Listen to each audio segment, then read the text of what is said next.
Welcome to my channel. My name is Shalini. आज मैं आपको पढ़ाने वाली हूँ क्लास 9 का chapter 1 matter in our surroundings का नेक्स्ट टॉपिक। इससे पहले मैं आपको सॉलिड स्टेट और लिक्विड स्टेट पढ़ा चुकी हूँ। आज मैं आपको गैसियस स्टेट पढ़ाने वाली हूँ, गैसियस स्टेट की प्रॉपर्टी पढ़ाने वाली हूँ। तो स्टूडेंट्स, हम जानते हैं हमारे आसपास बहुत सारा एटमॉस्फेयर में बहुत सारी गैसेज हैं। वो गैसेज अलग अलग तरह की हैं, बट उनका नेचर किस तरह होता है, उनकी कैरेक्टरिस्टिक्स कैसी होती है, हम उसको आज पढ़ेंगे। तो चलिए हम स्टार्ट करते हैं कि कैरेक्टरिस्टिक्स से पहली प्रॉपर्टी है शेप, मतलब गैस की शेप कैसी होती है। अगर हम देखें तो कोई पर्टिकुलर शेप नहीं है गैस की, लाइक सॉलिड, जैसे ये सॉलिड है तो इसकी एक कोई शेप है, बट ऐसे ही अगर जैसे इसका मास अगर 100 ग्राम है तो वैसे 100 ग्राम गैसियस सब्सटेंस है, गैस की कोई भी शेप नहीं होती। जिस भी कंटेनर में हम गैस को रखते हैं वो उसी कंटेनर की शेप ले लेता है। तो आज हम डिस्कस करेंगे कि ऐसा क्यों होता है और ये प्रॉपर्टीज ऐसी क्यों शो होती हैं। तो चलिए स्टार्ट करते हैं। पहला है शेप। तो शेप में हम लिखेंगे फर्स्ट प्रॉपर्टी इज शेप। तो स्टूडेंट, शेप के बारे में हम जानते हैं कि गैस की जो शेप होती है वो जो है वो इक्वल, मतलब प्रॉपर शेप नहीं होती, it changes according to the container. लिख लेते हैं हम इसको, शेप इज नॉट फिक्स्ड,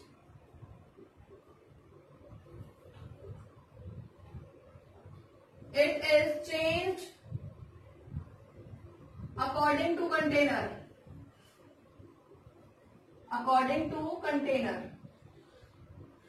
कि जैसे कंटेनर में हमने गैस को फिल किया है उसी कंटेनर की वो शेप ले लेता है। तो मैं आपको एग्जांपल देती हूँ। लाइक अगर सिलेंडर है, सिलेंडर के अंदर एलपीजी सिलेंडर की बात कर रहे हैं जिससे हम कुकिंग करते हैं। एलपीजी सिलेंडर में जो गैस फिल्ड है वो उस गैस सिलेंडर के अंदर है तो वो लिक्विफाइड फॉर्म में है, उसको कंप्रेस करके भरा हुआ है। अगर मान लीजिए गैस लीकेज हो जाता है तो जिस किचन में वो लीकेज हुआ है तो वो शेप जो है सारे पार्टिकल्स उस किचन में फैल जाते हैं, तो उसकी जो शेप है वो कैसी हो जाएगी, किचन की शेप के अकॉर्डिंग। मान लीजिए वो पार्टिकल्स पूरे घर में फैल जाते हैं तो उसकी शेप कैसे हो जाएगी, घर के अकॉर्डिंग हो जाएगी। और थोड़ी देर बाद वो घर से बाहर भी निकल जाती है तो उसकी जो कोई शेप ऐसी नहीं रहती है ऐसा, क्योंकि वो सारे में स्प्रेड हो जाती है। तो अगर मैं आपको एग्जांपल देती हूँ, एक बॉक्स है, उसके अंदर कोई गैसियस पार्टिकल्स हैं तो उनकी शेप गैस उस बॉक्स जैसी है। उसको बॉक्स को अगर हम ब्रेक कर दें और उसके ऊपर एक और बॉक्स रख दें तो उस बॉक्स की जैसी हो जाएगी। उस बॉक्स को ब्रेक करेंगे तो वो रूम में सारे पार्टिकल्स फैल जाएंगे और वो रूम की शेप ले लेगा। तो इसका मतलब जिस कंटेनर से हमने उस गैस मॉलिक्यूल्स को बाइंड कर रखा है, भर रखा है उसके अंदर या उससे सराउंड कर रखा है, वो उसी कंटेनर की शेप ले लेता है। तो शेप ऑफ द कंटेनर जो है उस पर डिपेंड करेगा कि गैस का क्या शेप रहेगा। नेक्स्ट प्रॉपर्टी चलते हैं। Next is volume. Number 2, volume. तो स्टूडेंट्स, वॉल्यूम मतलब कि कितनी स्पेस ऑक्यूपाई कर रहा है, क्या वॉल्यूम है उसका। तो बता दूं मैं आपको, वॉल्यूम भी सेम नहीं रहता है, वॉल्यूम भी चेंज होता रहता है।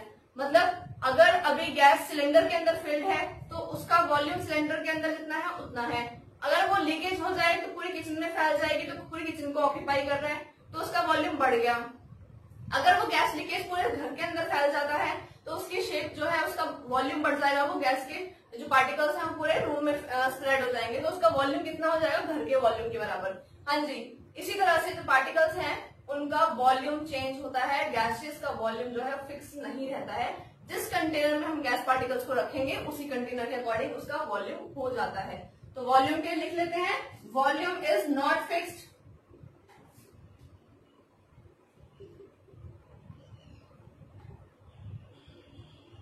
वॉल्यूम भी जो है वो फिक्स नहीं रहता है। तो चलिए स्टूडेंट्स, नेक्स्ट प्रॉपर्टी पे चलते हैं। हम लोग हमने शेप डिस्कस किया, वॉल्यूम डिस्कस किया, now we discuss density. Density का मतलब होता है मास पर यूनिट वॉल्यूम। तो आप जानते हैं, अगर मैं किसी इस बॉक्स की बात कर रही हूँ, उसके अंदर इस बॉक्स के अंदर कितने पार्टिकल्स हैं, कितने दूर दूर हैं, तो आप देख रहे हो पार्टिकल्स जो है वो कम है और दूर दूर काफी ज्यादा है। मतलब कि इसके अंदर स्पेस ज्यादा है, खाली स्पेस ज्यादा है, तो मास तो हो गया कम, लेस। और वॉल्यूम क्या है, वॉल्यूम मतलब स्पेस। तो इसका मतलब कि जो वॉल्यूम अगर हम देखा जाए, कैलकुलेट करें डेंसिटी को, तो हमें पता लगेगा कि इसके अंदर पार्टिकल्स का नंबर कम है तो डेंसिटी भी कम है। स्टूडेंट समझ लीजिए, कोई ऐसी कंट्री है जहां बहुत बर्फ पड़ती है और बहुत ज्यादा ठंडा टेम्परेचर है, वहां पे लोग कितने कम रहते हैं क्योंकि वहां सर्वाइवल काफी मुश्किल है। बट वहीं अगर आप देखेंगे, अगर आप इंडिया में देखते हैं किसी सिटी के अंदर, तो इंडिया का जो टेम्परेचर है वो नॉर्मल है, रहने के लिए एक्यूरेट अगर है, तो उस जगह पे जो पर्सन्स होंगे वो ज्यादा होंगे, क्योंकि उनको सर्वाइवल उनका आसान रहता है बिकॉज ऑफ क्लाइमेटिक कंडीशंस। तो वही एरिया मान लीजिए 1 स्क्वायर किलोमीटर का एरिया है, उसके अंदर रह रहे हैं 1000 लोग, और वहीं पे अगर कोई हिली एरिया है, कोई बर्फ वाला एरिया है, बहुत ज्यादा ग्लेशियर जहाँ पे है, वहां पे उस एरिया में देखोगे तो वहां पे 100 लोग भी नहीं रह रहे हैं। तो किसकी डेंसिटी ज्यादा हुई, मतलब कौन ज्यादा डेंस है, डेंस पॉपुलेटेड है, कहाँ लोग ज्यादा हैं? ऑब्वियसली किसी ऐसी सिटी में जहाँ टेम्परेचर नॉर्मल होगा। तो यही डेंसिटी का मतलब है कि यहाँ पे पार्टिकल्स जो है इतनी जगह में काफी कम पार्टिकल्स हैं, तो इसकी डेंसिटी काफी कम है, ये काफी हल्का रहेगा। बट अगर यहीं पे सॉलिड होता है तो पार्टिकल सारे भरे होते, पास पास होते, बहुत जोर से टाइटली पैक्ड होते, तो इसका मतलब उसकी डेंसिटी बढ़ जाती, क्योंकि उसका मास बढ़ जाता, क्योंकि उसके अंदर पार्टिकल्स एटम्स बढ़ जाते। ठीक है स्टूडेंट्स, डेंसिटी इसकी कम होती है, किससे? सॉलिड से भी और लिक्विड से भी। तो लिख देते हैं हम लोग, atoms are present far apart, hence density is less than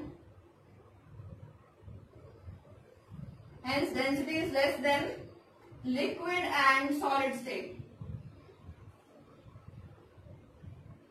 compare किया जाए इसी स्पेस को, इसके अंदर कितने पार्टिकल्स लिक्विड में होंगे, कितने सॉलिड में होंगे, तो लिक्विड में और सॉलिड में पार्टिकल ज्यादा होंगे तो उसकी डेंसिटी ज्यादा होगी, बट गैसियस में ऐसा नहीं होता है। तो चलिए हम नेक्स्ट प्रॉपर्टी डिस्कस करते हैं, कंप्रेसिबिलिटी। कंप्रेसिबिलिटी कि हम कितना कंप्रेस कर सकते हैं इसको। तो स्टूडेंट्स मान लीजिए आपने एक बैलून लिया है, बैलून के अंदर एयर फिल्ड है, मतलब गैसियस पार्टिकल उस बैलून के अंदर फिल्ड है, तो आप इमेजिन करो क्या हम उस बैलून को प्रेशराइज करके उसको दबा सकते हैं, क्या उसको कंप्रेस कर सकते हैं? हाँ या ना, सोचो जरा। जी हाँ, हम उस बैलून को कंप्रेस कर सकते हैं, एक लिमिट तक हम उसको कंप्रेस कर सकते हैं, जब तक कि वो बर्स्ट ना हो जाए। हम उसमें प्रेशर लगाएंगे तो पार्टिकल्स जो गैसेस हैं वो पास पास आ जाती हैं। तो पास पास क्यों आ रही है वो? क्योंकि उनके बीच में खाली स्पेस था, लाइक हियर, यहाँ पे खाली स्पेस है काफी ज्यादा, तो पार्टिकल्स एक दूसरे के आसपास आ सकते हैं, और जब वो आसपास आ सकते हैं तो कोई भी मटेरियल, कोई भी कंटेनर जो है वो स्क्वीज कर सकता है, कंप्रेसिबल हो सकता है। तो कंप्रेसिबिलिटी गैसियस पार्टिकल में सबसे ज्यादा होती है। तो लिख लेते हैं यहाँ पे हाईली कंप्रेसिबल, हाईली कंप्रेसिबल, बहुत ज्यादा कंप्रेसिबल है। और इसका रीजन क्या होगा? द रीजन इज, इसलिए कंप्रेसिबल है क्योंकि यहाँ पे इनके बीच में स्पेसेस बहुत ज्यादा हैं। तो because of large space between atoms, atoms के बीच में जो स्पेस है उसी वजह से कंप्रेसिबल हो जाते हैं गैस पार्टिकल्स। मतलब अगर आप इनको प्रेशराइज करोगे, हल्का सा कंप्रेस करोगे तो वो कंप्रेस हो जाते हैं। इसका एग्जांपल हम लिख सकते हैं बैलून्स। बैलून्स में एयर फिल्ड होती है और उसको हम कंप्रेस कर सकते हैं। एग्जांपल लिख देते हैं बैलून्स। हाँ जी, चलिए आगे चलते हैं स्टूडेंट्स नेक्स्ट प्रॉपर्टी की तरफ। Next property we are discussing fluidity, मतलब कि क्या गैसेस फ्लूइड होती हैं? जैसे पानी फ्लो कर सकता है वैसे गैसेस भी फ्लो कर सकती है क्या? चलिए डिस्कस करते हैं। तो next point is point number 5, fluidity. And आप खुद सोचिए, कहीं पे कोई चीज अगर फ्लो कर रही है, जैसे लिक्विड को अगर हम फैला देते हैं, ग्लास में वाटर है उसको आप फैला दीजिए तो वो फैल जाएगा, वो किसी जगह पे स्प्रेड हो जाएगा। उसी तरह से गैसेस भी स्प्रेड हो सकती हैं, गैसेस भी फैल जाती हैं और वो भी डिफ्यूज कर जाती है सारे में। एग्जाम्पल बताती हूँ मैं आपको। धूप बत्ती होती है, अगरबत्ती होती है, हम उसको जलाते हैं, उसके अंदर से व्हाइट जो धुआं निकलता है इंसेंस स्टिक में से, वो कैसा होता है? आपको दिखाई देता है विजिबल। तो वो एयर में किस तरह मूव कर रहा है? ऐसे ऐसे मूव कर रहा होता है, थोड़ी देर तक वो आपको दिखाई भी देता है, जब वो सारे में फ्लो करता है। तो पार्टिकल्स फ्लो कर पा रहे हैं, इसका मतलब फ्लूइड नेचर है, इसका मतलब there is fluidity and gaseous particles. तो हम लिख लेते हैं यहाँ पे particles can flow hence gases are fluid।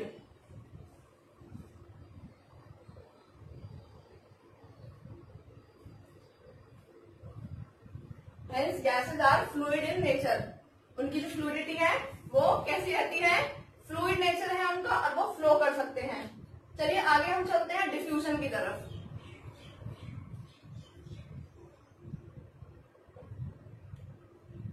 तो स्टूडेंट्स नेक्स्ट पॉइंट पे हम चलते हैं, फ्लूइडिटी के बाद हम डिस्कस करते हैं डिफ्यूजन प्रॉपर्टी को कि डिफ्यूजन हो सकता है या नहीं हो सकता गैसेस में। तो बता दूं मैं आपको, डिफ्यूजन यहाँ पे लिक्विड से भी ज्यादा तेज स्पीड से होता है और सॉलिड से भी ज्यादा तेज स्पीड से होता है। कैसे, हम कंपैरिजन देखते हैं। लाइक अगर कोई भी बकेट है उसमें हमने एक ड्रॉप इंक को डाला है तो उसको आप 1 घंटे बाद जाके देखेंगे तो पूरा सॉल्यूशन ब्लू हो जाएगा क्योंकि पार्टिकल्स मूव करते रहते हैं।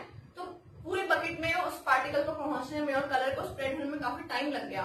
बट अगर इसी तरह आप देखें कोई भी चीज अगर बर्न कर दीजिए तो उसकी स्मेल जो है वो सारे में फैल जाएगी। या वही इंसेंस का एग्जांपल ले लेते हैं, या कुछ खाने में बहुत अच्छी टेस्टी चीज बनी हुई है तो उसकी फ्रेग्रेंस आपको दूर से ही आ जाएगी। तो गैसियस स्टेट में पार्टिकल्स बहुत तेज फ्लो करते हैं, लिक्विड से भी ज्यादा तेज फ्लो करते हैं। इसका मतलब पार्टिकल्स में डिफ्यूजन जो है वो जल्दी होता है in case of liquid, in case of gases. So diffusion is faster than liquids and solids.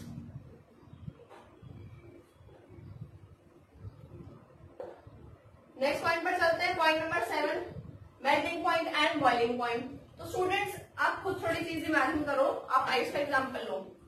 0 degree से पहले आइस है वो लेस देन 0 टेम्परेचर, मान लीजिए -15 की बात करते हैं तो आइस एग्जिस्ट कर रही है।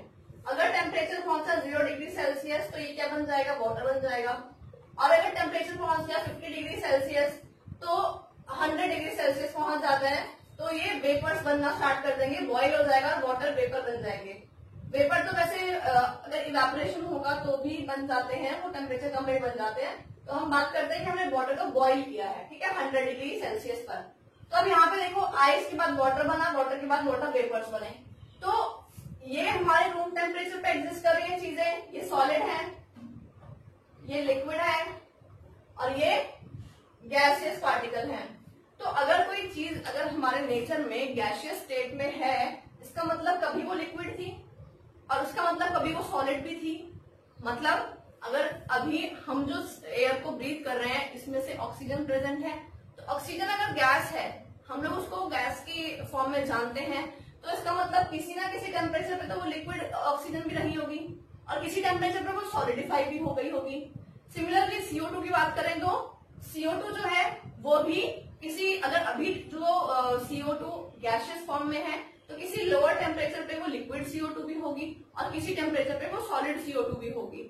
इसका मतलब अगर गैस अभी एग्जिस्ट कर रही है तो कितने कम टेम्परेचर पे वो लिक्विड और सॉलिड भी होगी। मतलब उतना टेम्परेचर हमारे रूम टेम्परेचर कभी नहीं जाता है। मान लीजिए 0 से कम में होगी तो 0 या -15 या -20 या -30 से नीचे टेम्परेचर कभी जाता नहीं है हमारे आसपास का। तो उस चीज को हम कभी लिक्विड में या सॉलिड में देख ही नहीं पाते हैं। तो इसका मतलब जो लिक्विड्स हैं, सॉरी हमारे पास जो गैसियस पार्टिकल्स हैं उनका मेल्टिंग और बॉइलिंग पॉइंट बहुत कम था, माइनस में था, तभी वो ऑलरेडी लिक्विफाई भी हो गए और गैसियस फॉर्म में भी बन गए और हम उनको वेपर्स या गैस की फॉर्म में जानते हैं। इसका मतलब उनका लिक्विड और सॉलिड फेज भी था और वेरी लेस टेम्परेचर पे था। तो हम यहाँ पे लिख लेते हैं melting point and boiling point. उसके नीचे हम क्या लिखेंगे, गैसेस का मेल्टिंग पॉइंट और बॉइलिंग पॉइंट बहुत लो होता है। Write down, the melting point and boiling point of gases is very low, बहुत कम है। चलिए नेक्स्ट पॉइंट पर चलते हैं, पॉइंट नंबर 8 पर प्रेशर पर चलते हैं कि पार्टिकल्स, गैसियस पार्टिकल का भी प्रेशर होता है क्या, देख लेते हैं। अगर मान लीजिए एक बॉक्स है, इसके अंदर air particles, gas particles present हैं, तो वो मूव कर रहे होंगे, है ना, वो एक जगह पे स्टेबल तो रहेंगे नहीं, वो मूव करेंगे। तो अगर ये यहाँ मूव करता है इस बॉल को धक्का मारेगा, यहाँ मूव करेगा ये भी इस बॉल को धक्का मारेगा, यहाँ पे मूव करेगा। इनकी वो डायरेक्शन नहीं होती है मूव करने की, they move randomly in random direction. वो कहीं भी मूव करते हैं, हमारी तरह उनकी आंखें तो है नहीं कहाँ चलना है कहाँ वॉक करना है उनको दिखाई दे नहीं ना, तो उनके पास मूवमेंट के लिए वो कहीं भी मूव करते हैं तो उनकी टक्कर होती है, कोलिजन्स करते हैं।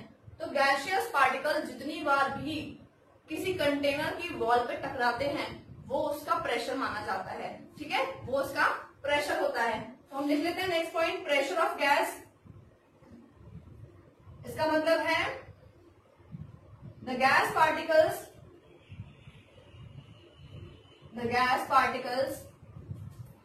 collide with walls of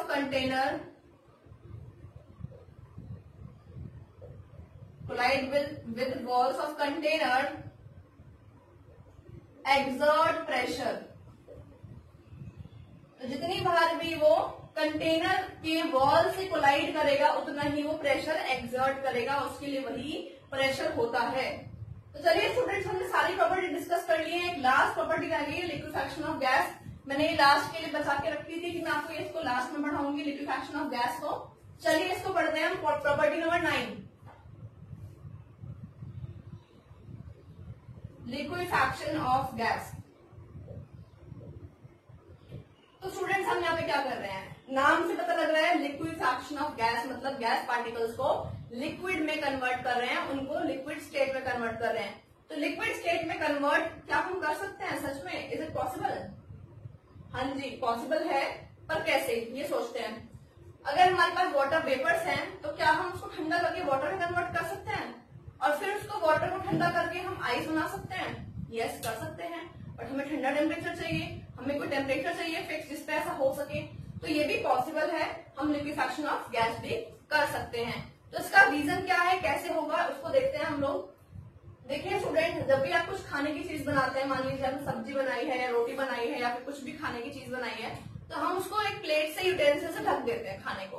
और जब हम उस प्लेट को हटाते हैं तो आप देखिए उस प्लेट के ऊपर वाटर वेपर्स, वाटर की ड्रॉपलेट्स होती हैं, है ना, ऐसा होता है। हम कोई भी खाने की चीज को अगर ढक देते हैं उसके बाद में उस स्टील की प्लेट को हटाएंगे तो देखोगे उसके ऊपर वाटर की ड्रॉपलेट्स होती हैं। वो होता क्या है, उस गरम खाने में से वेपर्स निकल रहे होते हैं वाटर के, और वो कहीं जा तो पाता नहीं है क्योंकि वो ढका होता है ऊपर से, उसके ऊपर एक प्लेट रखी होती है। तो प्लेट ठंडी हो जाती है तो वो जाके प्लेट के ऊपर टच हो जाते हैं, तो वहीं पे लिक्विड में कन्वर्ट हो जाते हैं। मतलब वेपर जो है वो कन्वर्ट हो गए लिक्विड में। ठीक है, अगर मैं उसी प्लेट को जिसमें वाटर की ड्रॉपलेट्स थे उसी को फ्रिज में रख दूं, फ्रीजर में रखने के बाद टेम्परेचर मिलेगा उसको 0 से कम और वो क्या होगा, फ्रीज हो जाएगा। ठीक है, तो इसका मतलब है उसको हमने सॉलिडिफाई कर दिया। तो लिक्विफैक्शन ऑफ गैस इसी तरह से होता है। दो तरीके से हम ऐसा कर सकते हैं, या तो हम क्या करें प्रेशर को इंक्रीज करते जाएं या हम टेम्परेचर को डिक्रीज करते जाएं। ठीक है, मतलब कि मैंने जो एरो लगाया है इसका मतलब इंक्रीज और डिक्रीज है। मतलब अगर मैं प्रेशर इंक्रीज करूंगी तो पार्टिकल्स पे प्रेशर लगाने से वो पास आ जाएंगे और वो लिक्विड बन जाएंगे। कैसे बन जाएंगे, मान लीजिए एक सिरिंज लीजिए आप, सिरिंज जो होती है इंजेक्शन वाली, उसमें से नीडल को हटा दीजिए। ठीक है, अब उस सिरिंज में उसको हवा में इस वक्त खींचिए, जैसे आप दिवाली उस पे होली पे पिचकारी से खेलते हो ना, वही पिचकारी लीजिए, उसमें जोर से खींचो उसको तो उसमें हवा भर जाएगी। ठीक है, अब उसके आगे हाथ लगा दीजिए। ठीक है, अब उसके आगे आपने हाथ लगा दिया है और उसको प्रेशराइज करो, उसको दबाओ, पीछे से धक्का मारो। अब उसमें से हवा जो है वो निकलने के लिए प्रेशराइज करेगी, बट आपने हाथ लगाया हुआ, निकलने नहीं दोगे उसको। तो इतना प्रेशर लगाओ उसके ऊपर, इतना प्रेशर लगाओ कि एक टाइम ऐसा आए कि वो जब बाहर ना निकल पाए तो पार्टिकल्स पास आ जाए, और ये पार्टिकल्स इतने पास आ जाए कि इनमें फोर्स ऑफ अट्रैक्शन बढ़ जाए, और फोर्स ऑफ अट्रैक्शन बढ़ने से ये लिक्विड में कन्वर्ट हो जाते हैं। और अगर आपने उसको और ज्यादा पास में फोर्स लगा दिया और प्रेशर लगा दिया तो वो इतने पास आ जाएंगे कि वो सॉलिड बन जाएंगे। तो स्टूडेंट्स, प्रेशर इंक्रीज करने से लिक्विड को कन्वर्ट कर सकते हैं हम लोग, किसमें, हम गैसेस को कन्वर्ट कर सकते हैं लिक्विड में और लिक्विड को सॉलिड्स में। तो gas into liquid and liquid into solid, ऐसा कर सकते हैं। ऐसा होगा कैसे, क्योंकि जब आप उनको बहुत प्रेशर दोगे तो वो पास में आ जाएंगे और उनका inter particle force of attraction बढ़ जाएगा, उनकी काइनेटिक एनर्जी घट जाएगी क्योंकि वो मूव नहीं कर पाएंगे। तो क्या होगा, रीजन क्या है, काइनेटिक एनर्जी डिक्रीजेस, तब वो मूव नहीं करेंगे, और क्या चीज बढ़ेगा, force of attraction increases, force of attraction increases. Force of attraction increases. तो अब इन दोनों की वजह से हम कह सकते हैं कि जो गैस है वो लिक्विड में कन्वर्ट हो गया और जो लिक्विड है वो सॉलिड में कन्वर्ट हो जाएगा अगर हम उस पर हाई प्रेशर को अप्लाई करेंगे। इसी तरह दूसरी तरफ चलते हैं, क्या होगा अगर आप टेम्परेचर को कम करा दोगे तो पार्टिकल्स की काइनेटिक एनर्जी कम हो जाएगी, वो घूम नहीं पाएंगे, वो एक ही जगह फ्रीज हो जाएंगे। और अगर जब वो एक जगह आ जाएंगे उनके फोर्स ऑफ ट्रैक्शन बढ़ जाएगी, तो पहले वो लिक्विड बनेंगे और उसके बाद में वो सॉलिड बन जाएंगे। तो यहाँ पे भी यही होने वाला है, टेम्परेचर कम करने से काइनेटिक एनर्जी डिक्रीज हो जाती है। काइनेटिक एनर्जी डिक्रीज होने से पार्टिकल्स क्लोज आ जाते हैं और पार्टिकल्स जब क्लोज आते हैं तो क्या होता है, वो लिक्विड में कन्वर्ट हो जाते हैं और उसके बाद में सॉलिड में भी कन्वर्ट हो जाते हैं। तो स्टूडेंट्स हमने आज डिस्कस की हैं प्रॉपर्टीज ऑफ गैसियस स्टेट। हमने काफी सारी प्रॉपर्टी डिस्कस करी है, हम एक बार देख लेते हैं। Shape is not fixed, shape fix नहीं रहती है गैसेस की, मूव कर जैसा कंटेनर होगा उसके अकॉर्डिंग वो चेंज हो जाएगी। वैसे ही वॉल्यूम भी फिक्स नहीं रहता है, it is not fixed. Then density की बात करते हैं, डेंसिटी इज लेस, डेंसिटी कम रहती है गैस पार्टिकल्स की लिक्विड्स और सॉलिड से। कंप्रेसिबिलिटी जो है वो बहुत ज्यादा है, हाईली कंप्रेसिबल होते हैं गैसेस। इसी तरह से नेक्स्ट प्रॉपर्टी है फ्लूइडिटी, तो particles can flow, they are fluid in nature, उनका नेचर कैसा होता है, फ्लो करने का नेचर होता है।